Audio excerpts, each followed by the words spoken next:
Assalamualaikum warahmatullahi wabarakatuh. Bagaimana kabarnya Bapak Ibu di grup kawan biologi? Semoga selalu sehat selalu ya. Baik, kali ini saya akan berdiskusi terkait dengan materi pembelahan sel. Ini adalah materi di kelas 12. Kemudian di kelas 11 juga ada pengenalan reproduksi sel juga di bab pertama. Akan tetapi materi ini dimatangkan lagi, diperdalam lagi di kelas 12. Baik, pembelahan sel atau disebut juga reproduksi sel terdiri dari 3 macam, yaitu amitosis, mitosis, dan meiosis. Amitosis, pembelahan yang terjadi pada sel prokariotik dan dia memiliki sel yang sangat identik dengan induknya. Sedangkan mitosis, dia adalah pembelahan yang terjadi pada sel tubuh, terdiri dari 4 fase utama, yaitu profase, metafase, anafase, dan telofase. Sedangkan meiosis merupakan pembelahan yang terjadi pada sel kelamin, di mana terdiri dari 2 pembelahan, yaitu pembelahan 1 dan pembelahan 2. Nah, mitosis dan meiosis sama-sama didahului dengan proses namanya interfase, di mana pada proses ini terjadi pengumpulan energi sehingga bisa intinya beraksi ya ketika di fase-fase selanjutnya. Baik, kita bahas yang amitosis dulu ya. Nah, ini contohnya pembelahan amitosis di mana terjadi anakan yang sangat identik. Nah, ini adalah parent cell atau sel induk. Nah, ketika terjadi pembelahan, dia akan menjadi 2 anakan yang identik. Nah, biasanya pembelahan ini terjadi pada sel prokariot, contohnya bakteri. Nah, prokariot, misalnya bakteri, membelah menjadi 2 sel yang identik dan dikenal dengan proses pembelahan biner. Kemudian, dia merupakan single kromosom yang membuat atau menduplikasi dirinya sendiri. Nah, sehingga dinding selnya akan terbagi menjadi 2 sel yang identik. Nah, ini contohnya. Ini adalah parent cell atau induk sel. Kemudian ini kromosom akan menduplikat diri. Nah, ini ya, bereplikasi. Kemudian ada cell splits atau lengkungan sel seperti ini, dan nantinya dia akan membelah menjadi 2 sel yang identik. Nah, biasanya ini ya, biasanya kalau misalnya dilihat dengan mikroskop bentukannya seperti ini. Nah, bagaimana dengan mitosis dan meiosis? Nah, mitosis dan meiosis ini disebut juga siklus sel. Kita bahas dulu yang mitosis ya. Mitosis disebut juga terbaginya nukleus atau karyokinesis. Hanya terjadi pada sel eukariot dan dia mempunyai 4 tahap. Nah, kita lihat tahapnya apa saja. Ternyata mitosis ini tidak terjadi pada sel tertentu, seperti sel otak. Nah, ini tahapnya ya. Kita identifikasi satu persatu. 4 tahap dalam mitosis. Yang pertama adalah profase, kedua metafase, ketiga anafase, dan keempat telofase. Nah, profase ini bentukannya ada kromosom masih di tengah. Kemudian metafase, kromosomnya sudah berjajar di tengah, membentuk barisan seperti ini ya, berada di bidang ekuator. Kemudian anafase, ini anafase, kromosom memisahkan diri menjadi 2 bidang yang berlawanan, bisa atas bawah atau kiri kanan. Kemudian telofase sudah terjadi pembelahan. Kemudian tahap selanjutnya adalah tahap sitokinesis. Nah, sitokinesis ini adalah tahap pembelahan sitoplasma.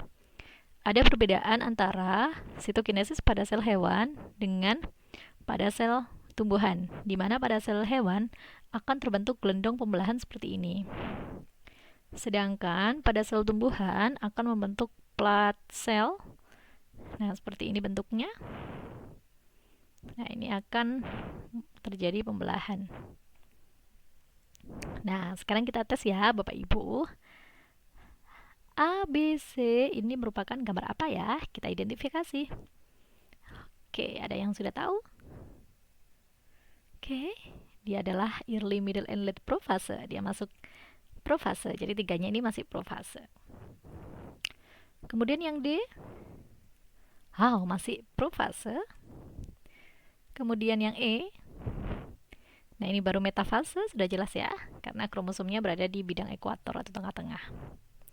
Yang F, oke, anafase.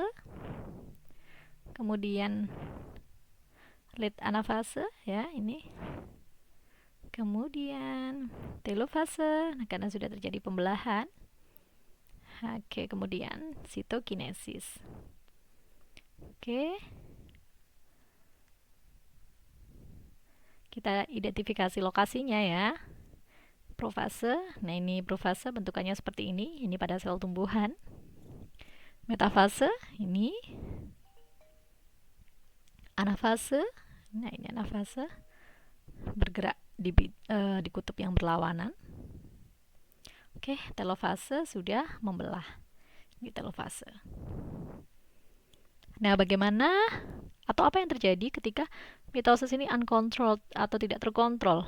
Nah, jika dia tidak terkontrol, maka dia akan menimbulkan pembelahan yang sangat tidak terkendali ya. Nah, itu akan menyebabkan kanker atau tumor. Nah, nantinya akan membentuk gen namanya onkogen sehingga akan menyebabkan sel yang tadinya normal akan membentuk tumor sel. Nah, ini misalnya pada sakit atau penyakit kanker darah di mana sel darah putihnya ini sangat cepat membelah dan tidak terkendali. Nah, ini sangat berbahaya sekali karena bisa memakan temannya sendiri, seperti itu. Oke, kita sekarang ke meiosis. Meiosis ini terbentuknya sel kelamin ya. Jika pada perempuan akan terbentuk ovum, sedangkan pada laki-laki akan terbentuk sperma. Nah, ini adalah fakta-fakta tentang meiosis. Dia didahului oleh interfase, termasuk kromosom replikasi. Kemudian ada 2 pembelahannya, yaitu meiosis 1 dan meiosis 2. Disebut juga reduksi pembelahan. Nah, selnya sebenarnya adalah diploid. Tuh, meiosis ini sebenarnya diploid. Akan tetapi, dia akan terbentuk 4 anakan yang haploid atau monoploid, 1N. Kemudian, sel anakan terdiri dari setengah dari sel induk. Nah, kemudian dia memproduksi gametes ya atau telur. Kemudian terjadi pada testis pada laki-laki dan prosesnya namanya spermatogenesis. Sedangkan pada perempuan terjadi pada ovarium dan prosesnya adalah oogenesis. Nah, ini prosesnya. Ini pada spermatogenesis, ini spermatosit sampai pada spermatosit primer. Dia masuk meiosis 1, kemudian sekunder sampai pada terjadi sperm cell atau spermatozoa, dia masuk ke meiosis 2. Sedangkan pada oogenesis, nah ini oosit sampai oosit primer ya, itu akan membentuk atau dia masuk meiosis 1, kemudian pada oosit sekunder sampai terbentuknya sel ovum, dia masuk ke meiosis 2. Nah, sekarang kita bandingkan antara mitosis dengan meiosis. Jika mitosis, jumlah pembelahannya itu ada 1, sedangkan meiosis ada 2. Kemudian, jumlah anakan selnya, mitosis ada 2, sedangkan meiosis ada 4. Kemudian, kesamaan identitas ya, atau keidentikan. Nah, kesamaan dengan induknya, mitosis sama dengan induk, sedangkan meiosis tidak. Kemudian jumlah kromosomnya untuk mitosis itu sama dengan induknya, sedangkan meiosis tidak sama atau separuh dari induknya. Di mana tempat terjadinya mitosis? Dia ada di sel tubuh, sedangkan meiosis ada di sel kelamin. Kapan terjadinya? Kalau mitosis sepanjang makhluk hidup itu hidup, sedangkan pada meiosis pada saat pematangan seksual. Nah, tujuannya adalah jika mitosis itu untuk pertumbuhan dan perbaikan, sedangkan meiosis untuk seksual reproduksi atau reproduksi seksual. Baik, terima kasih Bapak Ibu.